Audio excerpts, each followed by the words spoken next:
সম্মানিত ভিউয়ার্স, কাছে এবং দূরে, দেশে এবং বিদেশে যে যেখান থেকে আমার এই ভিডিওটি দেখছেন, সকলকে জানাই আন্তরিক শুভেচ্ছা ও অভিনন্দন।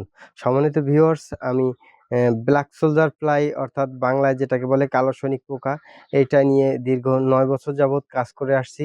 তো অর্থাৎ চাষ করে আসছি আমি এইটা নিয়ে। বাংলাদেশের একজন সফল খামারি ব্ল্যাক সোলজার চাষে।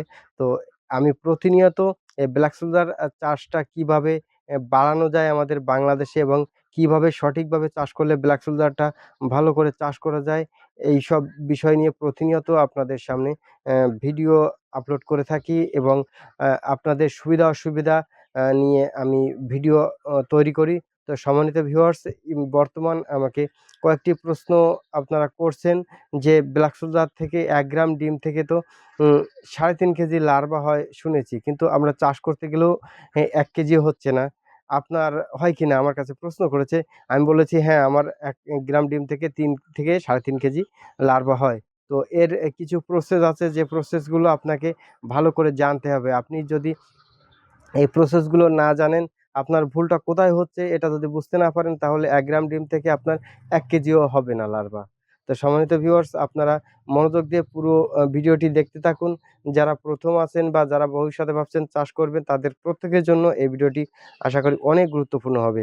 তো সম্মানিত ভিউয়ার্স, যারা আমার চ্যানেলে এই মুহূর্তে প্রথম আছেন, তারা অবশ্যই আমার চ্যানেলটি সাবস্ক্রাইব করে রাখবেন। আর ভিডিওটি ভালো লাগলে একটি লাইক দিবেন। আর যারা এই ব্ল্যাক সোলজার নতুন চাষ করতে চাচ্ছেন, আমার কাছ থেকে পিউপা, প্রিভিউপা ডিম যেকোনো কিছু সংগ্রহ করতে চাচ্ছেন, তারা অবশ্যই আমার স্ক্রিনে দেওয়া নাম্বারে যোগাযোগ করলে আমি বাংলাদেশের যেকোনো প্রান্তে পৌঁছে দিতে পারবো। তারপর আপনারা যারা বড় করে এই ব্ল্যাক সোলজারের শেড তৈরি করতে চাচ্ছেন, অ্যা আমরা অবশ্যই যেকোনো জায়গায় গিয়ে আপনাদের প্রশিক্ষণ দিয়ে বড় ধরনের সেটআপ তৈরি করে দিয়ে আসতে পারবো। আমাদের সাথে যোগাযোগ করলে আমরা যেকোনো জায়গায় এটা করতে পারবো। তো ইদানিং আমরা সাতক্ষীরায় একটি বড় সেটআপ তৈরি করছি। আর আপনারা যদি সরাসরি আমাদের এই খামারে আসতে চান, আমাদের খামার হচ্ছে খুলনা জেলার আড়ংঘাটা থানার রংপুর গ্রামে। তো আপনারা বাংলাদেশের যেকোনো প্রান্ত থেকে আমাদের এই ব্ল্যাক সোলজার খামারে এসে পরিদর্শন করতে পারেন।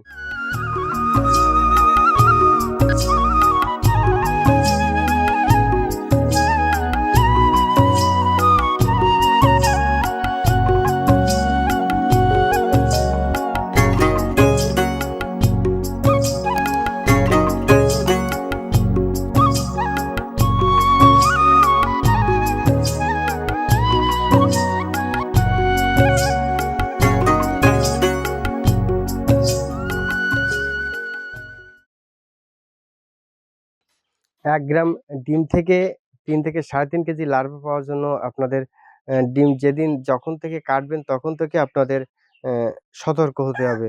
তো আপনারা যখন ডিম কাটবেন, কাঠ থেকে ছাড়াবেন ছুরি দিয়ে, এইটা খেয়াল রাখতে হবে যেন আপনার কাঠ থেকে ছুরি দিয়ে যখন ডিমটা ছাড়াচ্ছেন, তখন যেন ডিমটি নষ্ট না হয়ে যায় বা ছুরির চাপে গলে না যায়। তো অনেকেই আমি দেখেছি যে ডিম কাটতে গিয়ে ১ গ্রাম ডিমের প্রায় 50% নষ্টই করে ফেলা যায়, অর্থাৎ চাপ লেগে গলে যায়। তো অতি সাবধানে এবং আস্তে, আস্তে করে ডিমগুলো আপনি ছাড়াবেন। তো এর ২য় স্টেপে আসেন যে হ্যাচিং কিসে করব। তো অনেকে ভুল করে যে ফিডে, মুরগির ফিডে বা মাছের ফিড দিয়ে গুলে ডিম হ্যাচিং করে।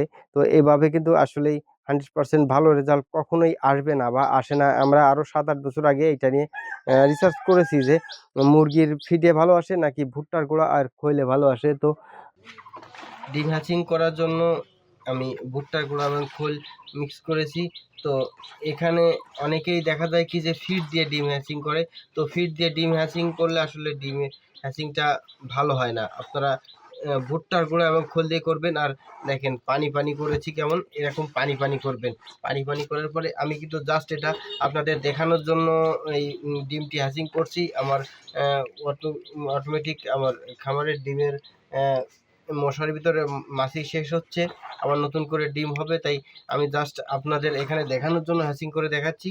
তো তারপরে আপনারা এরকম একটি পাত্র বানাবেন যেটা ডিম হ্যাচিং করার জন্য, ডিম হ্যাচিং টেরে। তো তার উপরে আমি হালকা ডিম দিয়ে আমি জাস্ট আপনাদের দেখাচ্ছি, এভাবে আপনারা রেখে দিবেন। যে ডিমটা দেওয়ার পরে আপনাদের মূল কাজ হবে যে এই ডিমটা কিন্তু গরমের দিনে ৪ থেকে ৫ দিনে ডিমটা ফুটে যায়। তো আপনারা এই ডিমটা যাতে কোনো কিছুতে না খেতে পারে, যার জন্য এই যে আমি এভাবে ঢাকনা দিয়ে রাখবো।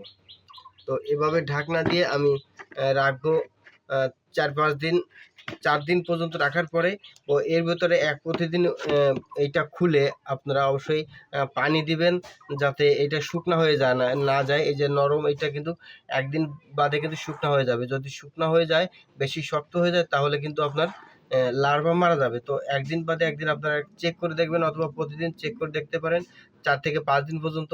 তারপরে আপনার লার্ভা যখন মোটামুটি চোখে দেখার মতন হবে, তখন আপনারা গামলা থেকে ভাগ করে 2-3টা গামলা ভাগ করে দিবেন। গামলা থেকে বাক্স দেওয়ার পরে দেখেন, বাক্স এভাবে ঢেকে রাখতে হবে। বাক্স যদি আপনারা এভাবে ঢেকে না রাখেন, তাহলে কিন্তু এটা ছোট ছোট পোকা প্রচুর পরিমাণে আপনার ইঁদুরে টিকটিকিতে খেয়ে যাবে। সেক্ষেত্রে কিন্তু আপনারা বড় হলে হিসাব মেলাতে পারবেন না। তো সম্মানিত ভিউয়ার্স, আপনাদের বেশি না হওয়ার কয়েকটি কারণ আমি এখানে তুলে ধরলাম। আরো অনেকগুলো কারণ এখানে আছে। তো আমি বেশ কয়েকটি কারণ আপনাদের সামনে তুলে ধরলাম। আশা করি আপনারা এর ভিতর দিয়ে অনেকটাই বুঝতে পারবেন যে আপনাদের কেন 1 গ্রাম থেকে 3 কেজি বা 3.5 কেজি লার্ভা হচ্ছে না। তো সম্মানিত ভিউয়ার্স, আজকের মতো ভিডিওটি এখানে শেষ করছি।